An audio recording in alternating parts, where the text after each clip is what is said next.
Join with Medha Language Theatre for spoken English and personality classes. For more details, contact us.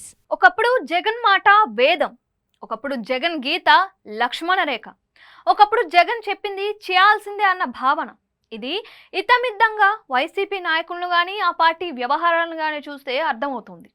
నిజానికి మంత్రులుగా ఉన్నప్పుడు కూడా చాలా మంది నాయకులు జగన్ సార్ ఇలా చెప్పారు లేదా జగనన్న ఇలా చెప్పాడు, మేము చేస్తున్నాం, జగన్కి చెప్పకుండా ఏమీ చేయలేమని బాహాటంగానే చెప్పారు. ఇక పార్టీలో కూడా జగన్ ఏం చెబితే అదే నడిచింది.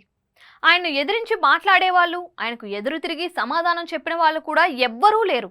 పార్టీలో అంతర్గత సంక్షోభం తలెత్తినప్పుడు కూడా ఉండవల్లి శ్రీదేవి, మేకపాటి చంద్రశేఖర్ రెడ్డి, ఆనం రామనారాయణ రెడ్డి వంటి వారు కూడా పార్టీ నుంచి బయటకు వచ్చి విమర్శలు చేశారు తప్ప పార్టీలో ఉండగా ఒక్క మాట కూడా ఎదిరించి మాట్లాడిన సందర్భాలు లేవు. కానీ ఇప్పుడు పార్టీ పరిస్థితి మారిపోయింది. నాయకులు అంతర్గత సంక్షోభంలో చిక్కుకుపోయారు. ఎదురు తిరిగి మాట్లాడే పరిస్థితి వచ్చేసింది. ఇప్పటికే అనంతపురం జిల్లాకు చెందిన కేతిరెడ్డి వెంకట్రామిరెడ్డి బాహాటంగానే జగన్ తీరును తప్పుబట్టారు. ఈ బాటలో మరికొందరు ఎమ్మెల్యేలు కూడా ఉన్నట్లు తెలుస్తోంది. ఓడిపోయిన కాటసాని బ్రదర్స్ కూడా వైసీపీపై విమర్శలు చేస్తున్నారు. మొత్తంగా చూస్తే వైసీపీపై జగన్ పట్టు కోల్పోతున్నారని తెలుస్తోంది. మరోవైపు ఏది జరిగినా పార్టీలో ఎలాంటి సమస్య తలెత్తినా వెంటనే స్పందించే కొంతమంది నాయకులు ఇప్పుడు అసలు స్పందించటమే మానేశారు.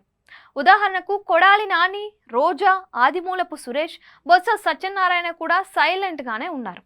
మీరంతా పార్టీని వదిలేస్తారని కాదు, మీరు పార్టీలోనే ఉండొచ్చు, కానీ పార్టీ తరపున మాట్లాడడానికి మాత్రం ఆచితూచి అడుగులు వేస్తున్నారు. దీనికి కారణం జగన్పై భయం కాదు, పార్టీ పరిస్థితి బాగోలేదు కాబట్టి.